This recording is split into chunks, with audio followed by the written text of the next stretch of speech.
지난 1월 밥상 물가 상승률이 경제협력개발기구 OECD 회원국 가운데 네 번째로 높아졌습니다. 지난해 금융자산 10억 원 이상을 보유한 부자들이 주식 투자를 적극적으로 늘린 것으로 나타납니다. 비트코인 등 가상화폐 투자 열기가 달아오르며 하루 평균 거래 금액이 8조 원에 육박합니다. 3기 신도시 투기 의혹과 관련해 정부 합동조사단이 본격적 조사에 들어갔습니다. 직원뿐만 아니라 가족들도 포함해 조사한다는 방침입니다. 센 경제라이브 시작합니다.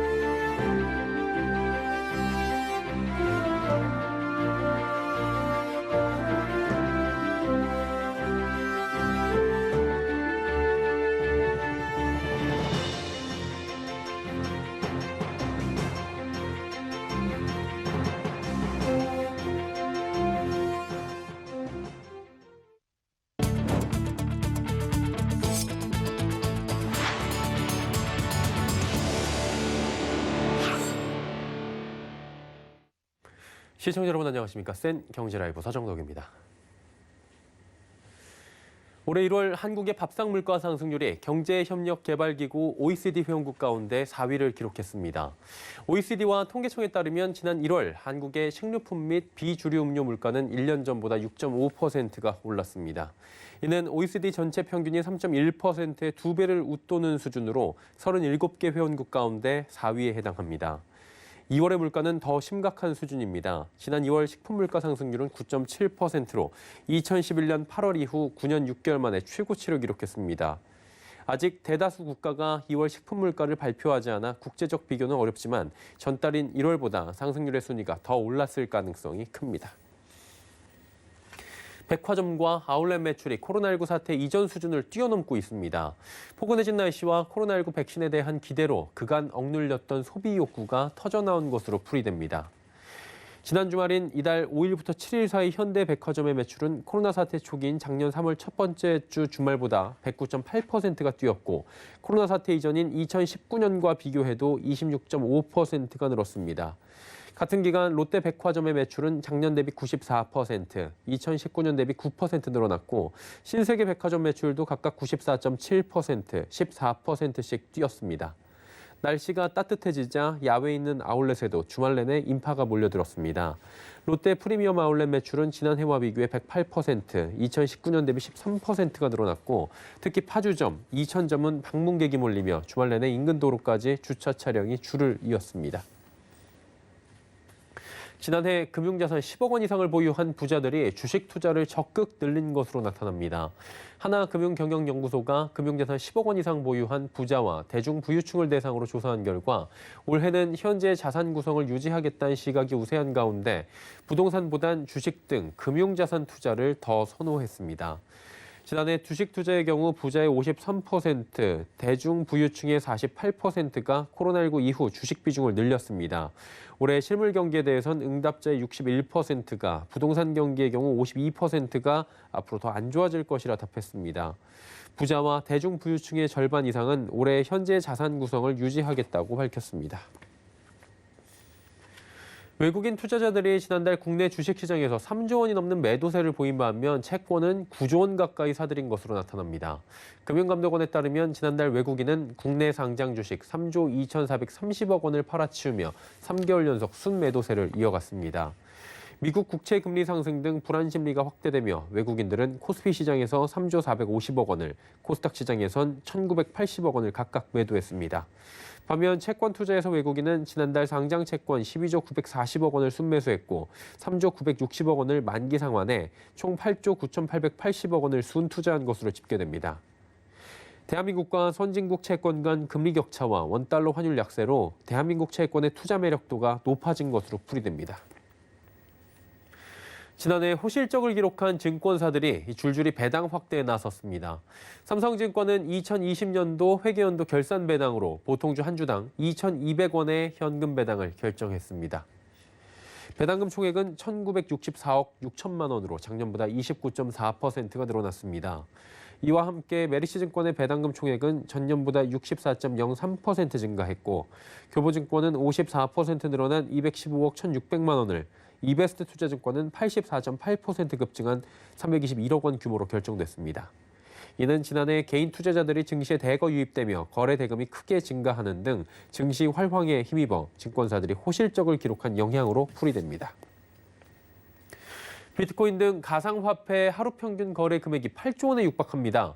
김병욱 더불어민주당 의원이 금융위원회로부터 받은 자료에 따르면 올 들어 지난달 25일까지 빗썸과 업비트, 코빗, 코인원 등 국내 4대 가상화폐 거래소에서 총 445조 원의 거래가 이루어졌습니다.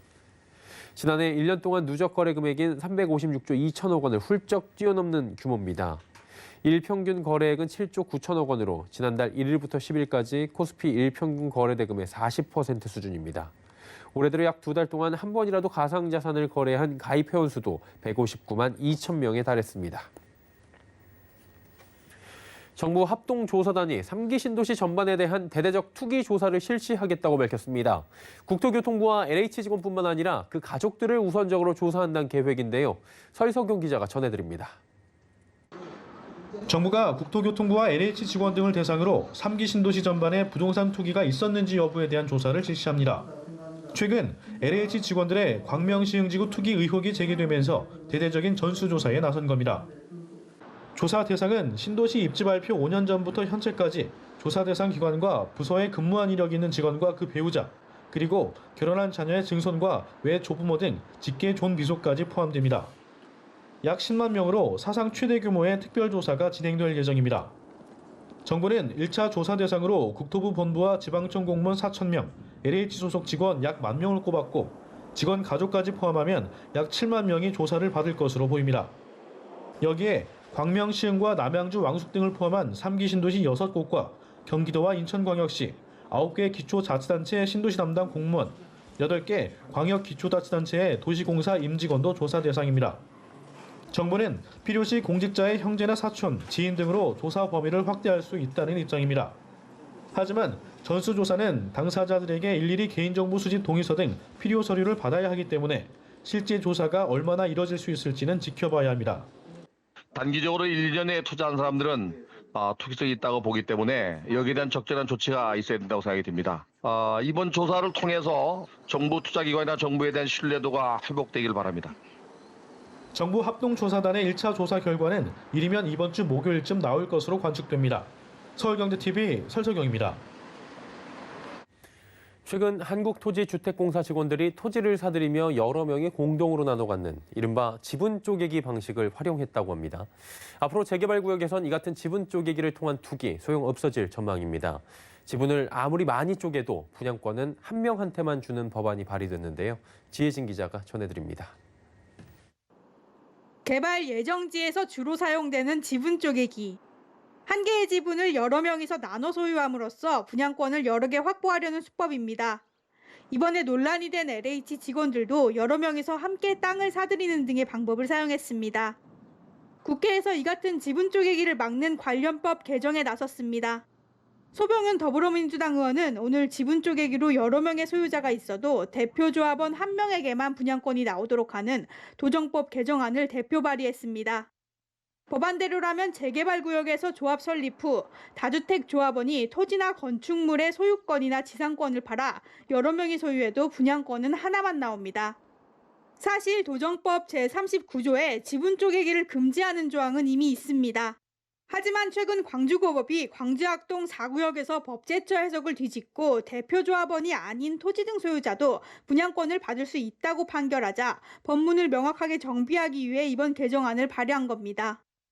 소병은 의원은 기존 법제처 해석대로 대표 조합원 한 명에게만 분양 신청 자격을 주도록 법문을 명확하게 정비해야 한다고 했습니다.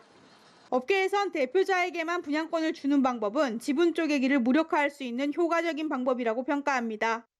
법률로 일원화시켜버리면은 그런 불확실성도 제거를 할 수 있고, 투자 자본이나 투기 자본 같은 경우가 들어오는 것도 수익이 발생하거나 입주권이 나오지 않는다고 하면은 타 의미가 없어지는 거거든요.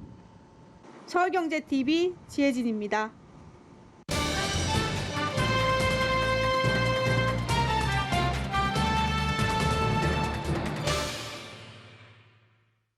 국내 증시 미 국채 금리 영향에 따라 등락을 거듭하면서 변동성을 지금 나타내고 있습니다. 지난 주말에 미국의 1조 9천억 달러 규모의 추가 부양책 최종 관문이 상원을 지금 통과한 상황이고요. 하원의 표결을 앞두고 있는 상황입니다. 막대한 유동성 공급에 따른 글로벌 경기 회복 기대감이 존재하면서도 미 국채 금리 상승에 대한 우려감도 함께 커지고 있는 상황입니다. 자, 국내 증시 어떻게 바라보고 대응해야 하는지 살펴보도록 하겠습니다. 서정훈 삼성증권 투자정보팀 연구원 지금 연결돼 있는데요. 바로 여쭤보도록 하겠습니다. 오늘도 박스권이었는데 박스권에서 지금 하단으로 또 내려갔습니다. 장 초반에 좀 괜찮다가 밀려 내려갔는데 금일 시황 먼저 좀 진단을 해주시겠어요? 네, 일단 기저에는 금리에 대한 시장 불안이 여전히 자리하고 있다라고 봐야 될 것 같습니다. 주말 동안에 미국 상원이 1.9조 달러 부양책을 통과시켰는데요. 당초 예상에는 한 1조 달러 정도만 통과시키고 나머지 금액은 통과가 안 될 거란 의견이 상당했었는데 이것을 뒤엎고 원안 그대로 통과시키는데 성공했습니다. 이는 이번뿐만 아니라 다음번 재정 지출 부분에서도 더 큰 규모의 재정 확대가 가능하지 않겠냐라는 새로운 기대를 형성시켰는데요. 아무래도 계속해서 막대한 재정 지출이 나오게 되다 보면은 금리도 따라서 같이 오르지 않을까라는 우려가 있을 수가 있을 것 같고요. 여기에 또 향후 2주 동안 연준이 어떠한 커뮤니케이션도 하지 못하는 블랙아웃 기간에 들어가 있기 때문에 향후 금리가 위든 아래든 많이 변동될 수 있다라는 우려가 지금 증시를 압박하고 있다라고 봐야 될 것 같습니다. 부양책 언급을 해주셨는데요. 정말 큰 금액입니다. 1조 9천억 달러가 지금 통과가 된 거고요. 이게 우리 증시에 어떤 영향을 끼치고 향후 전망이 어떨지가 궁금한데 어떻게 보십니까? 네, 일단 세계 제1위 경제 대국에서 또 대단히 추가 부양책을 썼기 때문에 이는 글로벌 경기 전반을 자극할 수 있는 요소라고 볼 수 있고요. 단기간에는 금리 인상이라든지 혹은 미국 경기 모멘텀을 따르는 달러 강세 등이 아시아나 이제 여타 시장에 또 좀 불안 요인이 될 수가 있겠지만은 중장기적인 측면에서는 총수요 회복을 통해서 기업 이익 회복으로도 연결될 수 있다라고 보여지고 있습니다. 따라서 단기 소음에도 불구하고 이번 부양책 통과는 중장기적 관점에서는 증시의 우호적 이벤트가 될 것이다라고 해석 가능할 것 같습니다. 예, 그렇다면 이번 주 국내 증시 전망 어떻게 보시는지 궁금하고요. 관심 가져볼 만한 업종 따로 있습니까? 네, 아무래도 부양책 이슈가 지금 이번 주 혹은 다음 주까지도 계속 이어질 것 같은데요. 더욱 주목해야 할 것은 바이든 대통령이 부양책 최종 서명 이후에 인프라 투자 관련해서도 계획을 발표할 예정에 있습니다. 해당 관련 종목들이 강세를 예상해 볼 수가 있을 것 같은데요. 국내 소재라든지 산업재 혹은 이제 여타 자본재 같은 업종처럼 경기 민감주 우위 구도가 한층 더 강해지지 않을까라고 생각해 볼 수가 있을 것 같고요. 더군다나 백신 보급도 지금 활발하게 진행되고 있고 국내도 생각보다 빠른 백신 접종률을 보이고 있기 때문에 경제활동 재개 수혜주들, 소비라든지 유통 관련 업종들도 한번 눈여겨볼 필요가 있다라고 생각하고 있습니다. 예, 긍정적 말씀 많이 해주셨는데 반대로 이제 투자자들이 주의해야 할 점이 있다면 짚어주시겠습니까? 계속해서 문제가 되고 있는 금리 동향에 대해서 여전히 주의를 기울여야 할 것 같고요. 일단 다시 1.6% 선을 두고 계속 등락을 반복하고 있는데 여기서 레벨을 더 올리게 될지 여부를 조금 더 주목해야 될 것 같습니다. 만약에 또 가파른 속도로 1.7 레벨, 1.8 레벨에 도달하게 된다면은 단기적으로 시장 충격이 있을 수 있다라고도 예상해 볼 수 있을 것 같습니다. 예, 서정훈 연구원이었습니다. 오늘 말씀 여기까지 듣도록 하고요. 국내 시장 좀 살펴볼게요. 최종현 알파투자연구위원 연결돼 있습니다. 나와 계십니까? 네, 안녕하세요. 예, 오늘 증시 다시 한번 리뷰를 해보자면 전강 후 약인데 약세도 굉장히 가파르게 좀 떨어진 모습들이 있었어요. 시황을 먼저 살짝 짚어주시겠습니까? 네, 안 그래도 오늘 이제 코스피도 3천선 아래로 좀 마감을 했는데 올해 들어와서 좀 극심한 변동 장세를 좀 꾸준하게 보여주고 있습니다. 이제 아무래도 이제 47거래일 연속으로 좀 매도세를 퍼붓고 있는 연기금의 포지션도 좀 한몫을 하겠고요.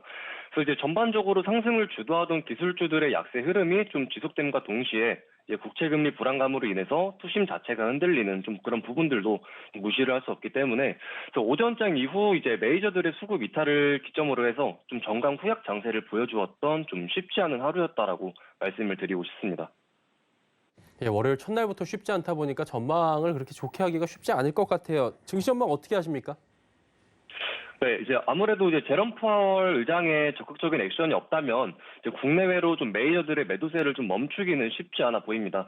그래서 뭐 유동성적인 부분이나 이제 금리 상승 억제와도 좀 가장 직결적으로 연결되는 내용이기 때문에 그래서 최대한 좀 유연하게 좀 포트폴리오 구성하시면서 좀 현금 비중 가능한 만큼 가져가시는 것이 좀 바람직한 장세가 될 것으로 전망하고 있습니다. 예, 이번 주에 그렇다면 어떤 업종을 그나마 좀 보는 게 낫다고 보십니까? 네. 이번 주는 이제 은행 관련 업종 한번 유의 깊게 살펴보시는 거 좋겠습니다.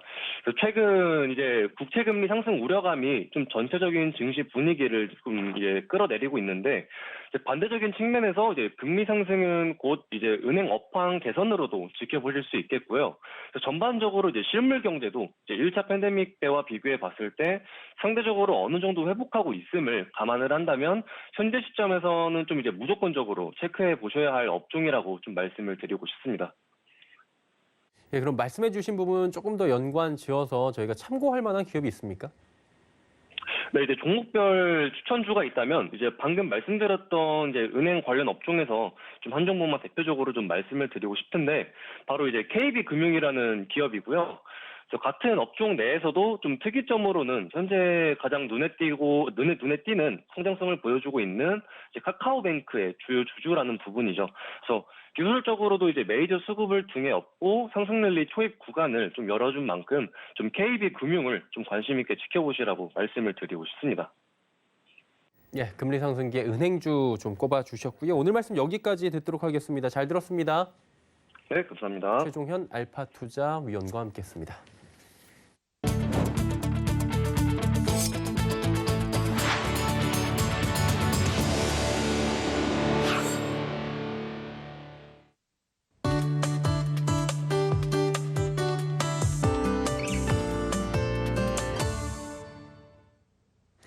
2월 중순 미국의 강력한 한파, 폭설이 몰아닥치면서 큰 피해가 발생했습니다. 텍사스주 같은 경우에는 전력 공급 불능으로 수백만 가구가 정전 사태에 빠지기도 했었죠.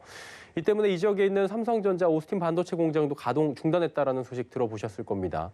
선진국 중에 선진국, 미국이 어쩌다가 한파와 폭설에 이렇게 큰 피해를 당했는지 오늘은 알아보도록 하겠습니다. K웨더의 반기성 센터장 함께합니다. 어서 오세요. 네, 안녕하세요. 예. 미국이 뭐 혹한 폭설 발생할 수도 있겠지만 이렇게까지 발생한 원인이 있을 것 같아요. 일단 지구온난화로 인해서 북극의 기온이 이제 상승을 하면서 예. 빙하가 녹게 되면 북극 한기를 막아주는 제트기류가 약해지면서 중위도 지역까지 내려옵니다. 즉 북극 한기를 남하시킨다는 얘기인데요. 2월 중순에 미국 쪽으로 북극 한파가 강력하게 내려왔는데요. 미국이 얼마나 추웠는지 잘 보여주는 것이 미 항공우주국이 2월 17일 공개한 지도 데이터입니다. 이 지도를 보면 북극갈 한파의 위력을 잘 알 수가 있는데요. 지도에는 15일 기준 지상 2m 높이의 공기 온도가 표시가 됐는데 미국에서 내려온 한기가 캐나다를 거쳐서 미 남부 텍사스까지 뻗어 있는데요. 가장 어두운 파란색 영역은 영하 35도를, 흰색은 0도 안팎을 가리킵니다. 미국 전역이 영하권의 날씨였다고 보시면 됩니다. 특히 이번에 문제가 되는 것이 미국의 가장 남쪽에 위치한 텍사스주입니다. 이 지역은 원래 이맘때면 영상 15도 정도가 되는데 영하 16도까지 떨어졌고 눈 폭풍까지 몰아친 것이죠. 이로 인해서 텍사스주 등 7개 주는 비상사태가 선포되었고요. 미국 인구의 절반에 가까운 1억 5천만 명이 눈폭풍 경보 발령 지역에 속해 있었습니다. 와, 그러니까 저 넓은 땅덩어리가 전부 다 0도보다 낮았다는 거잖아요. 네, 그렇습니다. 더 놀라운 게 이제 한파도 기록적이지만 미국 전역의 73% 정도가 그러니까 4분의 3가량이 눈에 뒤덮여 있었나요? 네, 그렇습니다. 이번에 그 한파와 같이 발생했던 눈폭풍으로 인해서 미국 본토 73%가 눈에 뒤덮였어요. 그리고 이번 한파로 눈을 보기 힘든 미국 남부 지역까지 폭설이 쏟아졌는데요. 미 국립해양대기 관리국의 분석 결과 미 본토 48개 주 전체 면적의 73%가 눈에 뒤덮였는데 이것은 2003년 이후 가장 넓은 지역에 눈이 내린 것으로 미국 본토 4분의 3이 얼어붙은 셈이죠. 강력한 눈폭풍으로 인해서 영하 30도에 40도의 한파로 최소한 23명이 숨졌고요. 추위를 피하려고 가스 오븐 등으로 난방을 하다가 일산화탄소에 중독된 일도 잇따랐다고 해요. 또 혹한과 정전 사태로 코로나19 백신 접종도 지금 차질을 빚고 있고요. 자동차 공장 생산 중단, 또 항공기 수천 편의 결항, 피해 규모가 거의 1조 원 이상이 될 것이라는 관측까지 나왔는데요.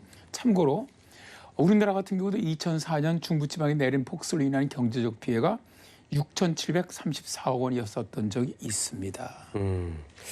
한마디로 엄청났다. 네. 보기 힘든 그 폭설과 지금 피해가 왔다라는 건데, 근데 이제 눈폭풍으로 인해서 발전시설 고장나면서 18개 주에 보니까 550만 가구에는 전력 공급도 끊겼다 이런 소식도 있어요. 네, 그렇습니다.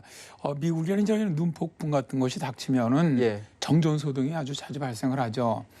미국 북동부 지역이 아닌 따뜻한 남부의 텍사스주를 덮친 기록적인 한파로 대규모 정전 사태가 발생했다고 합니다. 아까도 앞에도 말씀드렸지만 삼성전자 반도체 공장이 20년 만에 처음으로 멈춰섰고요. 예.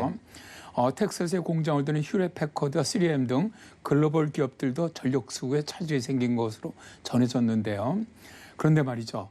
이렇게 텍사스주가 블랙아웃 직전까지 간 것은 에너지 믹스가 원인이었다고 합니다. 혹한과 폭설로 발전소 가동이 중단되면서 4만 5천 메가와트 용량의 전력 공급이 끊긴 것이죠. 근데 이 텍사스주의 발전원별 비율을 보면은 천연가스가 52%, 풍력 등 재생에너지가 23%, 석탄이 17%, 그다음에 원자력과 수력, 석유 발전 등이 8%입니다. 한파로 가스관이 얼어붙으면서 가스 발전이 가동을 멈췄고요. 풍력 발전기의 터빈이 얼어붙으면서 전력을 생산하지 못하는 것이죠. 이로 인해서 텍사스에 정전 사태가 일어난 건데요. 원자력 발전소가 전기 공급을 해주면서 블랙아웃을 가까스로 막았습니다. 결국엔 여기도 이제 친환경 한마디로 이제 원전 없애고 재생에너지 늘리다가 이번 한파에 굉장히 크게 공급망이 무너진 것 같은데 개인들이 내야 되는 전기세가 그렇게 많이 나와요 이번에? 그렇습니다. 예. 이번에 저 대규모 그 텍사스의 정전 블랙아웃이 이 블랙아웃 갖고 이런 근본 원인은 전기시장 자유화라고 해요. 텍사스에서 영업하는 전기 공급업체 220곳은 소비자들 갖다 자기에게 끌어들이기 위해서 가격 인하 경쟁을 벌였는데요. 또 그러다 보니까 주민들도 좋지 않습니까? 근데 이런 문제가 뭐냐 하면은 가격 인하 경쟁은 필연적으로 안정적인 전력 공급이 어렵게 된다는 것을 뜻합니다. 예를 들어서 텍사스 전력 생산 7%를 담당하는 풍력 발전 같은 경우 겨울철에 온도가 떨어지면은 터빈에 발생하는 얼음을 제거하는 장치가 필수적인데 비용 절감을 하려는 전기 공급 업체들은 얼음 제거 장치를 설치하지 않은 것이죠. 화력발전소 같은 경우에도 실내가 아닌 실외 시설을 설치하는 업체들이 많다가 보니까 예상치 못한 한파가 닥치자 주요 부품이 외부에 노출된 업체들은 가동을 중단할 수밖에 없었다고 합니다. 결국 전력 생산이 부족해지면서 텍사스주 일부 주민은 이달 지불해야 할 전기요금이 전달보다 20배 넘게 뛰면서 1,881만 원의 청구서를 받은 가정도 있었고요. 텍사스 주민 2만 9천 명 정도가 이런 피해를 입었다고 합니다. 저는 말이죠. 이번 텍사스 사례를 갖다서 우리나라도 참고해야 한다고 생각을 합니다. 풍력과 태양광 발전 의존도가 커질수록 전력망 신뢰도가 떨어지거든요. 왜냐하면 재생에너지는 일주일 24시간 내내 안정적으로 전력을 공급할 수가 없기 때문입니다. 기후변화가 극심한 시대에 우리나라도 좀 더 안정적인 전력을 유지하기 위해서 정말 최소한의 방안이 무엇인지 한번 좀 같이 고민해 봤으면 좋겠습니다. 예. 오늘은 미국 한파 폭설 피해에 대해서 살펴봤습니다. K웨더 반기성 센터장이었습니다. 고맙습니다. 네, 감사합니다.